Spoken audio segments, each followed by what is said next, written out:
Undoubtedly, going out to parties was not one of my favorite things to do. I'm not much of a party animal. I find loudness annoying and detest the thought of being stuck in a dark space with inebriated and sweaty people milling around. I never went to a nightclub when I was younger. The closest I got to experiencing a nightlife was when I ate at a college friend's pub. Around that time, I met Caesar, the guy who would become my husband 4 years later. I've spent my nights out with him ever since. Our dates for the 8 years following our marriage might be summed up as movie outings, impromptu grocery shopping, and the sporadic special occasion dinners at Caesar's choice. I never felt bad about missing the period of nights out that left anecdotes because married life had felt like an extension of my single existence. Caesar was cozy, my life was SE. I am 5 years older than Caesar. He was still living with his parents after finishing his university education when I first met him. Our courtship was peaceful at the time. There were no secret meetings on the building stairs or intimate moments shared beneath the blanket while watching films in his living room. That was Caesar's nature from the beginning, and our marriage didn't really change that. My relationship with Natalie, my best friend, did change. She was the epitome of joy. Natalie exuded sensuality like a seductive siren who might shatter your heart, back when we were students and could not afford to pay the rent for our adorable room. If she managed to lock eyes with a group of guys, they wouldn't think twice about swiping their cards and boasting about hooking up with the hottest female in town. She was the kind of woman who could stop traffic and walk away with her wallet unharmed. There were benefits to being best friends, but I also knew that on a Saturday night, when I stayed to watch a movie marathon, Natalie was having a wild time with some senior student. Even after leaving behind our student lives, Natalie still had a little piece of the spark from her childhood, which she had explored in a way I had never known. After I got married, my life completely changed, and normalcy was only something I remembered from my early years. Thankfully, despite all of the changes, my friendship with Natalie did not deteriorate. And even though I was married and she was still single, we always tried to work around our schedules and get together to catch up. Natalie was the only evidence that there was life after Caesar. I don't say this to be critical of him. I do love him, but before Caesar, I had never experienced the kind of love that burns, the kind that makes you feel like a bubble floating in midair. There had been no ups and downs in our love story. It had happened so naturally that at times I had wondered if there was more out there, whether I had missed something. And I wasn't sure what to do when we experienced periods of distance. I saw myself as Natalie, resolute and strong, wanting to end my life. Perhaps that explains why, every time I saw Natalie, I couldn't help but wonder, what was I missing? But following a hilarious and thought-provoking conversation, as well as a few drinks that helped to forget about the stress of everyday life, I committed to savoring the independence that my best friend, who, in contrast to me, didn't hesitate to attend parties or fall in love, offered me. That Thursday night, Natalie sent me a text message saying that we would be going out for drinks at a new location in the city on Friday. "Sophie, please put on the Christmas dress I gave you." Natalie's final message said, "That place is promising." I couldn't help but chuckle because my best friend had a sixth sense about what would happen next. Naturally, the red dress Mom had gifted me for Christmas a year prior was there in the closet, still with its tag. Natalie would give me a long lecture if I dressed differently tomorrow, even though I hadn't even taken it out of the bag. I told myself, yes, I can make an exception, for a brief period of time. Naturally, what might occur if I wear that dress? The end of the planet is not imminent. In light of the fact that I had just 3 hours till Natalie picked me up the next day, I opened the closet and searched for the bag I had thrown in the back. The deep, startling scarlet red fabric startled me when I found it. I slowly removed the shirt and spread it out on the bed, attempting to get used to its V-neck and short length that would hardly cover my legs. It was the kind of dress I would never, ever dare to purchase. The clothing was tailored down to the last detail, the thing that made guys crazy. Putting my worries aside, I tried it on and found that the cloth was smooth and embraced my figure like though it had been custom carved for me. I noticed a few things in the mirror when I got to the bathroom. First, the dress covered the middle of my thighs. Second, the neckline was much deeper than I had thought, reaching the end of my breastbone, and third, the color made my skin look radiant and flattering. It appeared as though a different, seductive woman was staring at me in the mirror. "Where did you get that dress?" A few minutes later, Caesar came into the room and inquired. His penetrating glance had scanned my entire form, and as our gazes locked, I could see the frustration in his eyes right away.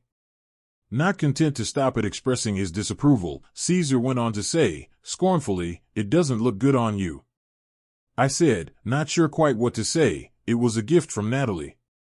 There was a bad taste in my mouth from Caesar's words.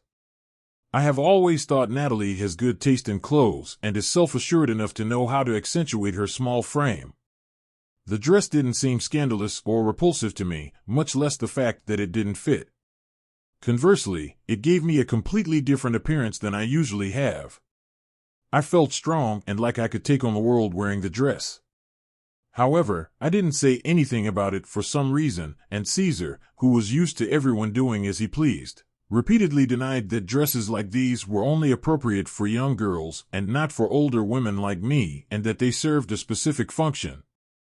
I said nothing during his obscene speech because I was preoccupied with finding the finishing touches for my ensemble. However, my rage overcame me, and I ended up saying what I truly believed. I replied angrily, heading to the toilet to finish getting ready, "Well, what a shame, because I'm going to wear this dress, this one, today." Caesar answered right away, trailing me into the lavatory before pausing for a picture. He was blushing with annoyance, as I could see in the reflection in the mirror. "Sophie, you're not really serious?" "It's a joke," he said in an odd tone of voice. It was the standard response parents gave when their teenage daughters dressed too young to go to the movies. But I was an adult woman, not a teenager. S.E. had no business acting that way. My father had passed away 5 years prior. He was not entitled. He noticed that she was upset and asked again, "What did it cost you to tell me that I looked good, and where, and who are you going out with?" Caesar understood me well enough to know that I was unable to voice my discomfort when it bothered me. "I never said anything to Natalie," I replied, then quickly regretted it. "Are you going to date that one?" "God, oh God!" Caesar yelled. "It makes sense why you're dressed that way. Was it something she made you wear?" "That is obviously untrue," I replied, irritated. "Nobody made me wear this dress, and no one will make me take it off just because they don't like it." Caesar remained silent. He gave me the look that suggested he didn't know who he was speaking to, and when he realized I hadn't offered an apology, he became agitated and left the room.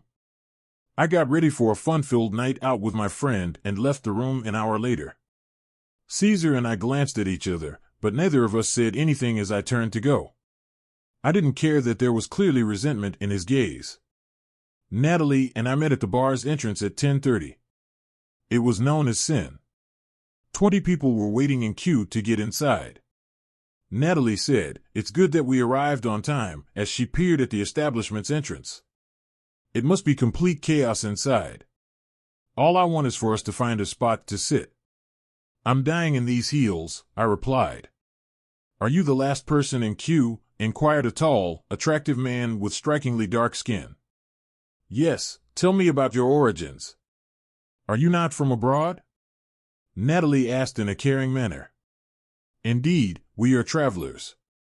"They're from Mexico, but my friend and I are from Costa Rica," the respondent said. "My name is Jose, and you?" Natalie shook her hand and said, "My name is Jose, and this is my friend Sophie." "It's a pleasure, Natalie." One of the subjects smiled flirtatiously and said, "Sophie." "My name is Francisco, Jorge is my friend here, and those two are Roberto and Marcos." "Ladies, it's a pleasure to meet you." "Would you like to go with us?" questioned the man who had been introduced as Marcos, a fellow man with light eyes and dark complexion who was wearing a green shirt. He was very handsome. "Yes, indeed, but only if they're unmarried," Natalie remarked with a seductive grin. They all laughed, and one of them, Hor, retaliated by saying, "Single and unattached." "Natalie, how about you?" "We were single," I replied quickly, and as I turned to face her to refute her, I felt her pinch my arm. We waited in queue to get in for 20 minutes. Natalie would stop talking at this point, and occasionally one of them would ask me a question. He had been aware of one of them, Jose, for the entire time, as his eyes had been fixed on him. I could not suppress my nervousness.